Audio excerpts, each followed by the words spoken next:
What's up YouTube, Boy G here, back in another video, and today we're going to unbox, install, set up, and review this new monitor that I purchased. This is the KOORUI 34E6UC. Right, I hope I pronounced that right. KOORUI. Now this is powered by HKC, which is actually the monitor that I have on the top there. So I have all the trust in the world in that one. This is a 34-inch 165 hertz as per the label, but it's actually 180 in reality, 1000 R curvature. So let's go ahead and check this out. All right, so we do have a power cable here as soon as we unboxed it. I believe this is for US, right? Just normal one. We also have a display port cable, no HDMI, and then the adapter. All right. We also have some kind of like riser right on the back, just in case you're gonna wall mount it, manual, and of course the stand itself. It's plastic in the front, but it's metal behind, and you do have a toolless screw there. You're just gonna have to snap this heavy, right, very heavy stand like so, and you're good to go. Let's check the actual monitor here. All right, it's very curved. That's the first thing that I noticed. 1000 R. This is the back. There's like a red line here for gaming, I guess. Joystick control, pretty good. VESA mount. And you do have a couple of ports here. 2 HDMI ports, 2.0, and display port, audio 3.5, and a DC. So you don't have any USB or any other ports here. All right, so here they are with my other monitors here. So on the bottom is the new one, KOORUI, middle is the LG, and the upper one is the HKC. Believe it or not, the KOORUI is the cheapest one of them all three, right?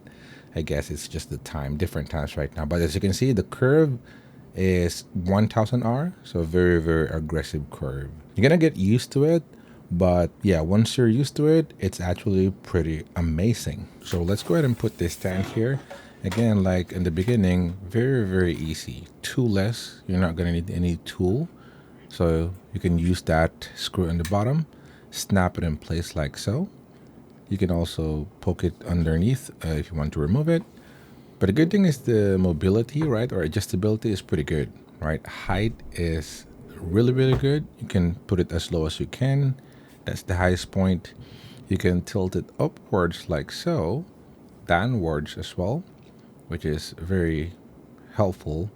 And side to side, it seems to have a really good angle. You know, you can move it a lot. Now, again, this KOORUI is created by HKC, and if you notice, the screen or the screen that I have on the top is actually from HKC, and this is really good. I've been using this for, I don't know, 4 years or something. Never failed me at all. Very, very dusty. Apologies for that. But my old monitor here has this gaming LED lights, right? Just red, a strip, which is pretty good. I don't really need that. But HKC is top notch. I really love it. Really good picture quality. Now the LG one that I have has a lot of features, right? A lot of ports on the back, for example. It has power delivery.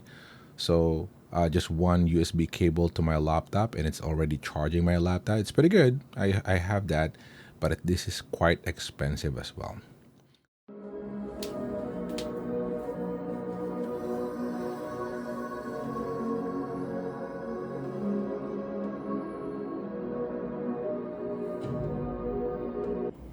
Out of the box is pretty good. It looks like this, but you can do a lot of stuff to customize the colors and all of the settings. Okay, I got it installed now, and this is a monster in productivity, right? So I have my laptop there underneath, my preamp there in the back. I'm gonna put some other riser there, ordered some metal riser, but look at this. This is really good, right? It's still on the stand, but it's very, very low. And again, I can tilt it a little bit towards up, right? Upwards a little bit.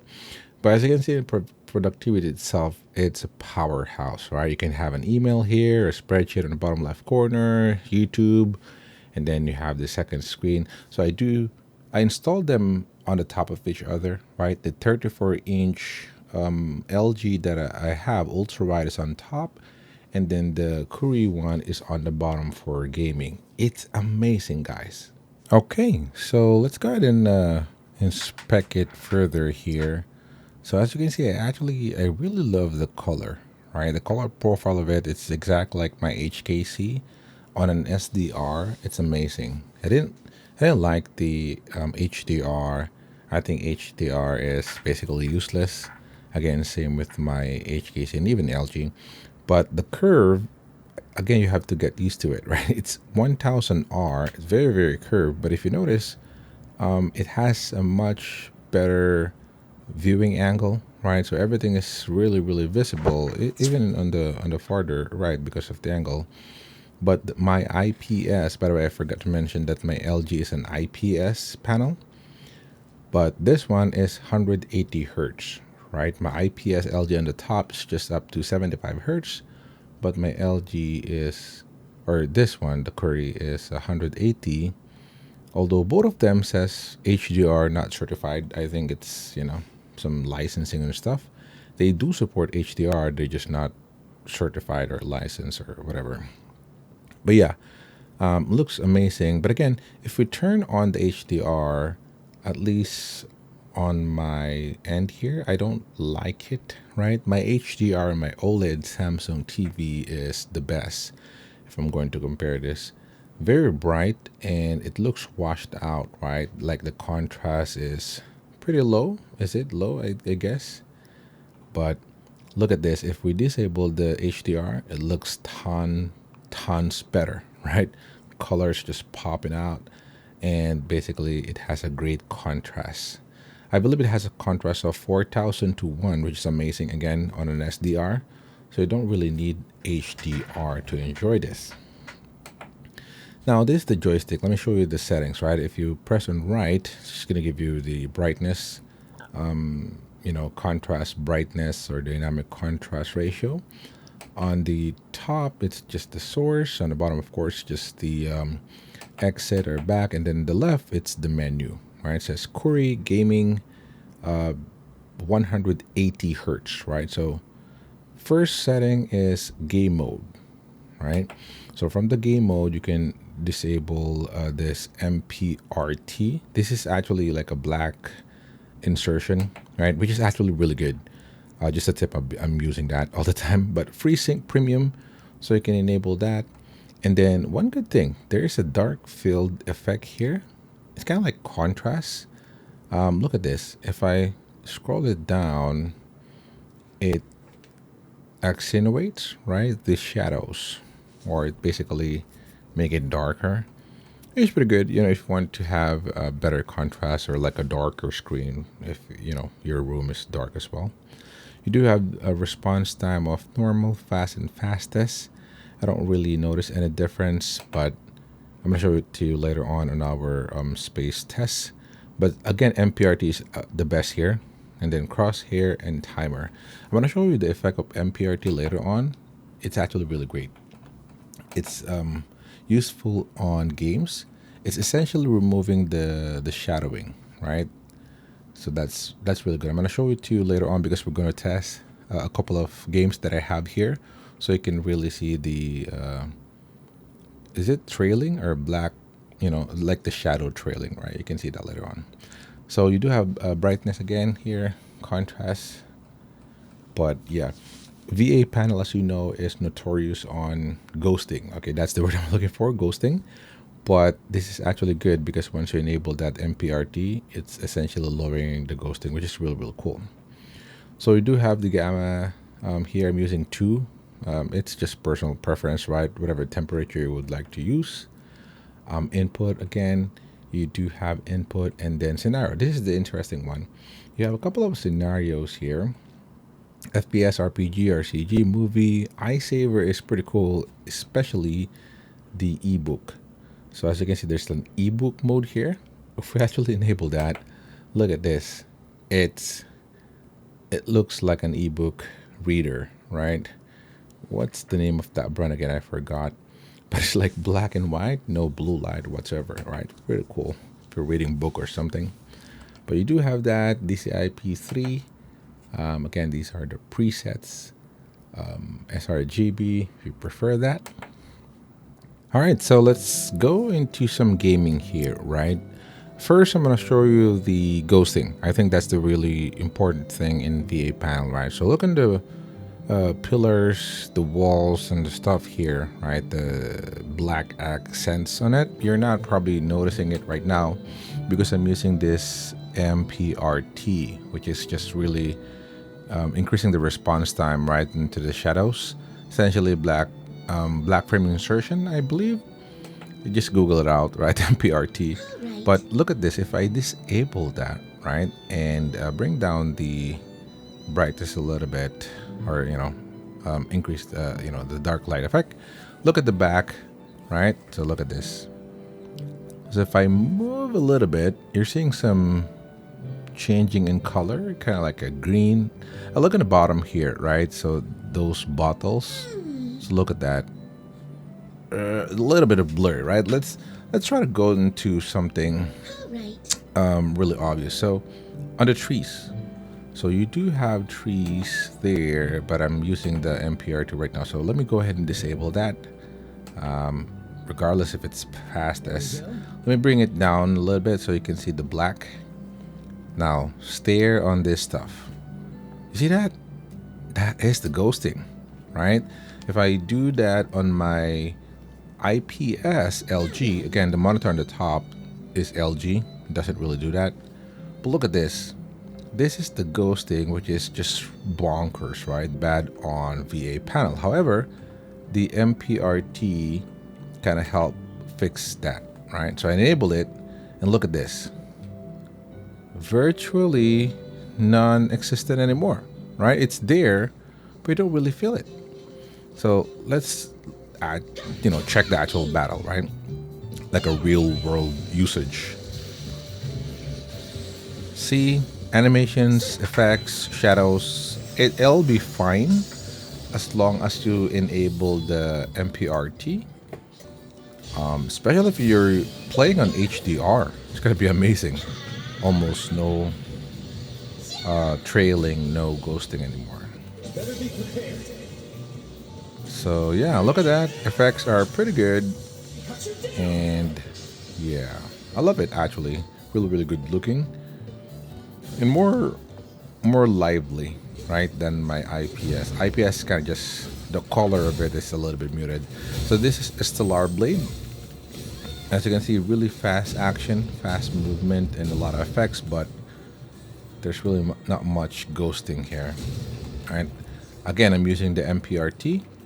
So as long as that is enabled, it'll help your ghosting problem on VA panel, right? So VA panel is kind of nuts, but it depends to you, right? VA panel is a lot cheaper. So this one, if you notice on my earlier part of this video, this monitor is for VA panel 180 hertz. As a matter of fact, it's advertised, it's marketed as 165 hertz, but Windows 11 detects it as 180 hertz, right? Which is cool. This is just $230, right? US dollars, 228. I purchased that. My LG, the monitor above, where you can see red 13 there, that is almost a $500 IPS Ultrawide, but it doesn't really make a lot of difference, right? It's pretty much the same. This KOORUI actually looks better on the color. Again, it's just lively. But yeah, let's try like a dragon here. I can't remember if this is like a dragon too, but yeah, Yakuza. Let's see. Okay, let's try some other RPG. A lot of movement and environmental stuff so we can see the ghosting. Typically, ghosting will be annoying on this stuff. You see, the background, the environment is just all lines, right? Geometry and lines. If there's so much ghosting, it's just gonna make you dizzy. But this one is actually acceptable. It's pretty much close to my IPS panel, right? It's of course not gonna be the same as my OLED. I primarily play on my TV, right? My 55-inch Samsung OLED, if you notice. But yeah, it's acceptable, right? Especially if you're playing near, gonna be good. I think this is the last game that we're gonna test. This is not ultra wide. This is the game that I've been playing for the past month, I think, or several weeks already. I cannot move on to other games, but yeah, I love this, and this is extremely fast, right? Now, I think my phone cannot really do justice. I'm just using a Samsung S25 Ultra right here. It's not really like a fancy camera. But look at this, it looks good. Yeah, I mean, it works, right? You don't need a lot of tweaking, a lot of stuff, as long as you enable that MPRT and then customize the color into your liking, temperature, things like that. It's gonna be awesome. Now, actually, I haven't shown you. I think I forgot to capture some footage, but it depends here. You know, you might be using NVIDIA. I'm using AMD. On my AMD, there's a couple of things that you can do on the driver as well to enhance the color. There's like vivid gaming there. You know, that will enhance the color and a lot of other stuff. But yeah, you can also configure the temperature and whatnot from the actual AMD driver. So this is the Ghost thing. Again, this is the KOORUI monitor on the bottom and my LG one on the top. As you can see, I set it up that way. And KOORUI is, of course, obviously 180 hertz. My LG is just 75 hertz. This is how the LG looks like, capturing at 60 FPS. Right now, I don't know if it's gonna capture that, but we're gonna pause the video later on. And this is the KOORUI. You don't really see a lot of ghosting, right? Because the MPRT is enabled, and it's kind of like alleviating that issue, right? Which is pretty good. So you would notice here, if I pause, there's, you know, more ghosting there, but yeah, it looks fine, right? It's not gonna be bad, as a matter of fact. But yeah, overall thoughts for this monitor, right? Just an overall thoughts. It's good for the price itself. I think it's amazing. Again, just around $228, right? Or Philippine pesos, 14,000 pesos, but it's actually sale, so I was able to purchase it around 13,000 or even less. So whenever it's on sale, grab it because it's gonna be amazing. And again, this is by HKC, and HKC is already tested. That's really good. I've been using my HKC for about 4 years now without any single problem, which is amazing. The only downside for this monitor is it doesn't have any built-in audio if you're into that, but I'm not into that. As you can see, I have a really good audio system already, so no worries on that one. But that's all for today, guys. Let me know down in the comments below if you have any questions, any concern. Subscribe to the channel if you're not subscribed yet. I unbox and review stuff like this. As you can see, this is not a sponsored video, right? I obviously purchased this myself. I'm enjoying it so far. So please subscribe if you want to see more. I actually purchased a new TV, Samsung as well, on sale as well, right? October. I purchased it for a very cheap price as well, but it's a 65-inch Samsung AI TV, which I'm going to unbox and review as well. So if you're interested in seeing that, subscribe, and for more future videos as well. But that's all for today. Thanks so much for watching. Stay safe, guys, and see you on my next one. Peace.